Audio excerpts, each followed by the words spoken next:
हरे कृष्ण कृष्ण कृष्ण हरे हरे हरे राम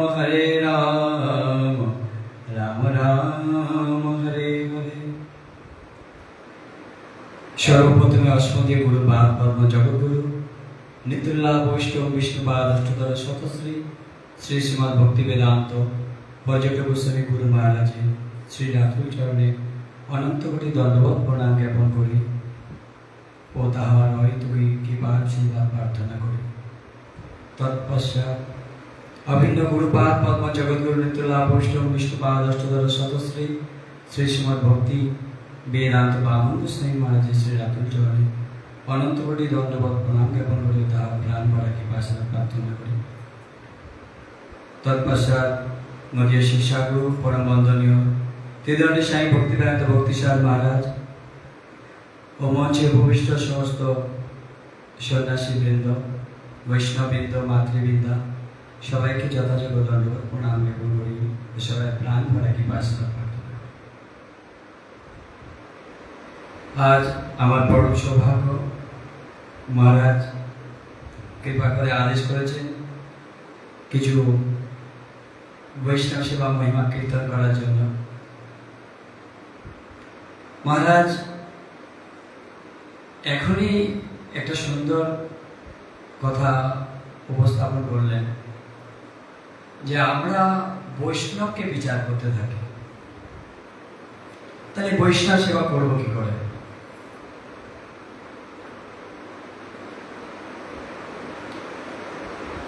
গুরুদেব স্বয়ং তিনি উত্তম বৈষ্ণব হয়েও তিনি বৈষ্ণব সেবা করেন।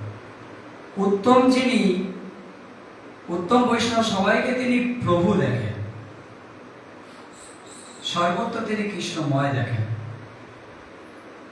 তা সর্বত্র যদি তিনি কৃষ্ণময় দেখেন তাহলে তিনি তখন সেবা করছেন, কিন্তু দেখা যাচ্ছে একটা কনিষ্ঠ অধিকারী বা তার নিজের আশ্রিত তাকে তিনি আবার উপদেশ দিচ্ছেন, শেখাচ্ছেন,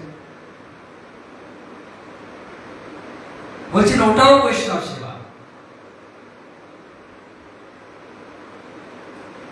এই যে বৈষ্ণবের পাদ পদ্মে পৌঁছে দেওয়া, ভগবানের পাদ পদ্মে পৌঁছে দেওয়া, এই যে কার্যটা তিনি উত্তম হয়েও, উত্তম হলে কি সবাই তো পূজা করবেন তিনি, তাহলে আদেশ কি করে করেন? যিনি উত্তম তিনি সর্বত্র কৃষ্ণময় দেখছেন, তিনি সবাইকে পূজ্য জ্ঞান করছেন, সবাই পূজা করছেন, তাহলে সেখানে তিনি আদেশ উপদেশ এই যে শব্দগুলো আসছে, তিনি উত্তম হয়ে মধ্যমেতে আসেন।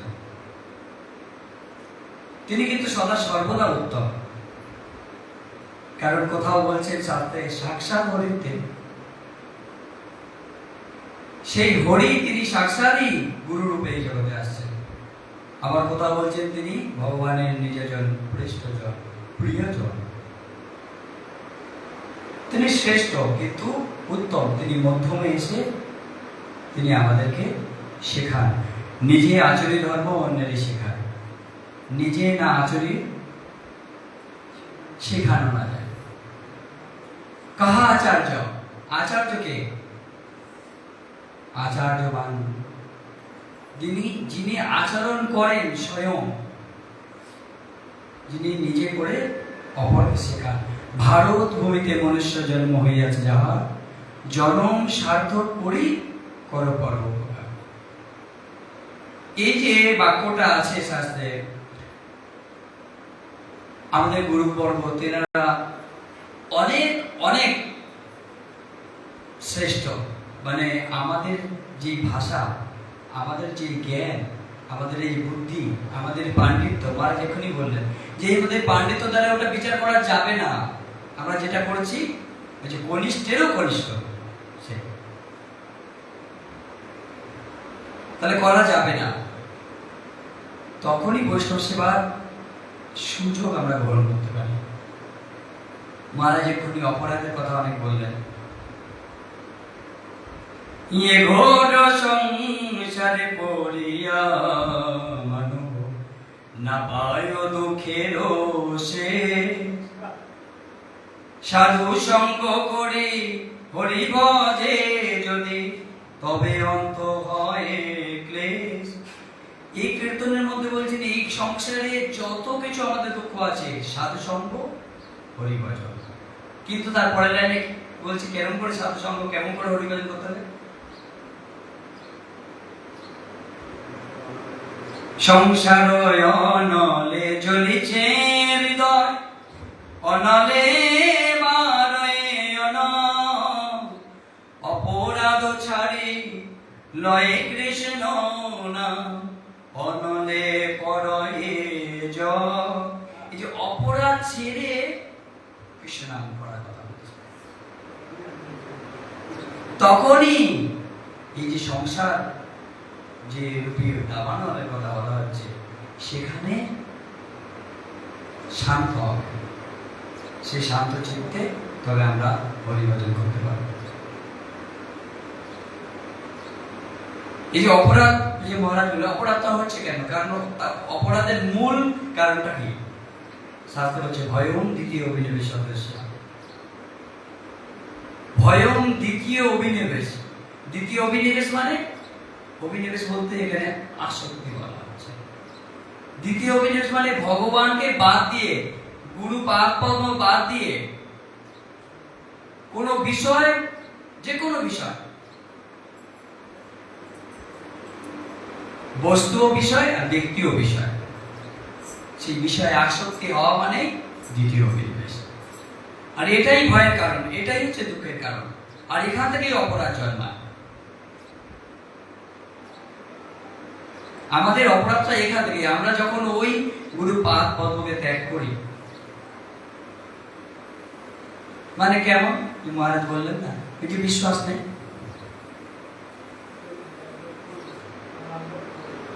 আমার পিতা একটা গান গাইতেন, কারণ উনি কবি। তো তোমরা কি তা জানো না রে ভাই, তোমরা কি তা জানো না রে ভাই, সত্য বাবু গেছেন মারা, বিশ্বাসে বাবুর দেখা নাই। সত্য বাবু মারা গেছে মারা, আর বিশ্বাস বাবু দেখা নেই। তোমরা কি তা জানো না রে ভাই, দুঃখী রামের লাঠির গায়ে গেল সুখরঞ্জন মরিয়া, শান্তি দেবী স্বর্গে গেছে অশান্তি দেশ ভরিया। समझ में आ रहा है मुझे? दुखी राम, उसके हाथ में जो लाठी है ना, मार दिया, और मर गया कौन? सुखी, सुख मर गया। और शांति देवी नहीं है यहीं पर, कहां पे? स्वर्ग में, और पूरा देश में अशांति। আবার দয়ানন্দ মায়া রানী, আবার দয়ানন্দ মায়া রানী হসপিটালে নিলেন ঠাই। তোমরা কি তা জানো না রে ভাই, তোমরা কি তা জানো না রে ভাই। দয়া মায়া সব হসপিটাল में। তো অপরাধের এই যে মূল কারণ যে ভয়ং দ্বিতীয় অভিনিবেশ। এই দ্বিতীয় অভিনিবেশ হওয়ার জন্য আমরা ভগবানকে বাদ দিয়ে, গুরু পাদ পদ্মকে বাদ দিয়ে গুরুদেবের চরণকে আশ্রয় করেছি। মহারাজ একটু বললেন আমরা আশ্রয় করেছি অনেকে, কিন্তু পূর্ণ যে সমর্পণ সেটা হয় হলে তাহলে আমাদের প্রশ্ন আসতো না। একটু আগে মহারাজ সুন্দর একটা কথা বলছি, প্রসাদে প্রসাদ টেস্ট করছি, লবণ ঝাল, আমার কথা বলছি, আমার কথা বলছি, আমি একদম ঝাল সেবা করতে পারি না। তো বারবার মনে হয় এটা আমার পূজ্যবাদ পরম পূজ্যবাদ শিক্ষাগুরু ভক্তি স্যার মহারাজকে যখনই দেখেছি কিছু প্রসাদ যেই দিক না বলবেন কি সুন্দর হয়েছে, অপূর্ব। আর ওই একই প্রসাদ সেবা করছি আমি, ঝাল লাগছে, লবণ লাগছে, তার মানে কি অপরাধ আছে? তবে জানি পূর্বজন্মে ছিল কত পাপ কর্মে, সে লাগি বিধাতা মরবা। আমি মহারাজের শ্রীমুখ থেকে একবার শ্রবণ করেছিলাম, শিলিগুড়িতে সম্ভবত কোন একজন ভক্তের বাড়িতে গৃহে ওই পোস্ত বেটে, আর এটা পোস্তটা বেটেছে মহারাজ শিলের উল্টো দিকে। এখন শিলের উল্টো দিকে পোস্ত বাড়লে কি হবে বুঝতে পারছেন তো মায়েরা? এখন যে মায়ের বাড়িতে অনুষ্ঠান হচ্ছে সেই মা তো বাটেনি, অন্য মায়েরা এসে যেরকম আপনারা আসলে কোন একটা অনুষ্ঠানে সাহায্য করে দেন, তা শিল ছিল আর উল্টা সুলটা অত লক্ষ্য করেনি, শিলের উল্টো পিঠে বস্তু বেঠে দিয়ে দিচ্ছে। গুরু মহারাজ সেবা করে নিয়েছে। এবার ভোগের থালায় তো বস্তু বাটা মানে কম, তো একটু একটু কিছু অবশিষ্ট ছিল। যারা লাস্টে সেবা করেন, মঠের ইনচার্জ বা পূজারী, উৎসবের দিন কি ওনারা লাস্টে সেবা করেন, যখন সেবা করছে দেখছে কি সব পুরো বালি। গুরু মহারাজ কিছু বলেননি কেন? তো গুরু মহারাজ তো পোস্ত সেবা করেননি, গুরু মহারাজ পনির সেবা করেননি, গুরু মহারাজ ডাল সেবা করেননি, কি প্রসাদ সেবা করেছে। এই প্রসাদে বালি ছিল না, তো প্রসাদ সেবা করেছে। হ্যাঁ, তাহলে এটাও অপরাধ। এই অপরাধের মূল কারণ আমরা যে বৈষ্ণব সেবা করবো, যে ভয়ং দ্বিতীয় অভিনিবেশ, যে দ্বিতীয় অভিনিবেশ যে আমাদের হয়ে আছে অনাদিকাল থেকে, একদিন না। সময় তো খুব সংক্ষেপ, একটা ছোট্ট উপমা মহারাজ 1 মিনিটের মধ্যে। গুরু মহারাজের শ্রীমুখ থেকে আমি শুনেছিলাম, যখন আমার পূর্বাশ্রমে গেছিলেন, একটা ছোট্ট এই যে আসক্তি দ্বিতীয় অভিনিবেশ। নারদমুনি এক সময় ভগবানকে প্রশ্ন করলেন, প্রভু এই যে বৈষ্ণব সেবার, বৈষ্ণব দর্শন, বৈষ্ণব সেবার ফল কি? হ্যাঁ, বৈষ্ণব দর্শনের ফল কি? প্রভু তাই তুমি বৈষ্ণব, তুমি সাধু, তুমি জানো না? বলছে না প্রভু। ঠিক আছে, যমুনার ঘাটে যাও, যে ঘাটের কথা আমি বলে দিচ্ছি, কেসি ঘাটের পাশে, ওই ঘাটে গিয়ে যাকে পাবে তাকে জিজ্ঞাসা করবে। তা উনি গিয়ে দেখছেন এমন একটা ঘাট, সেই ঘাটে কেউ সরবরাহ করে না, এখন কেউ যায় না, জঙ্গল হয়ে গেছে। গিয়ে দেখছে কেউ নাই, চারিদিকে লক্ষ্য করতে করতে হঠাৎ দেখতে পাচ্ছেন বড় গাছের উপরে একটা শকুনি বসে আছে। তা সাধু তো সম্বোধন করছে রাধে রাধে। রাধে রাধে বলতে না বলতে ওই শকুনি উপর থেকে পড়ে মারা যায়। তা দ্বিতীয়বার কাউকে দেখতে পেলেন না। অনেকক্ষণ ঘোরাঘুরি করার পরে জিজ্ঞাসা না করে তিনি ফিরে গেলেন, বহু কাউকে দেখতে পেলাম না, একটা শকুনিকে দেখতে পেলাম, রাধে রাধে বলতেই তো মারা গেল। সাধু সঙ্গের ফল বা সাধু দর্শনের ফল বুঝতে পারলাম না। আবার যাও, বলো ওই ঘাটেই। বলে হ্যাঁ। আবার যখন গিয়েছি দেখছি কোথাও কেউ নাই, জঙ্গল। হঠাৎ দেখছি একটা পানকৌটি ওই জলে ডুব দিচ্ছে আর উঠছে। এখন রাধে রাধে সম্পূর্ণ বলতে পারছে না, রাধে বলার সাথে সাথে ও ডুব দিয়ে দিয়েছে। আবার কিছুক্ষণ পরে ভেসে ওঠে। আবার এখন 2বার 3বার যখন রাধে রাধে বলেছে, দেখছে পানকৌটিটা জলে ভাসছে, মানে মারা গেছে। এবার খুব রাগ হয়ে গেছে, কার উপরে? ঠাকুরের উপরে। প্রভু এমন জায়গা পাঠালো, কেউ নাই। ফিরে চলে গেছে, কি চুপ করে বসে আছে ডাক করে।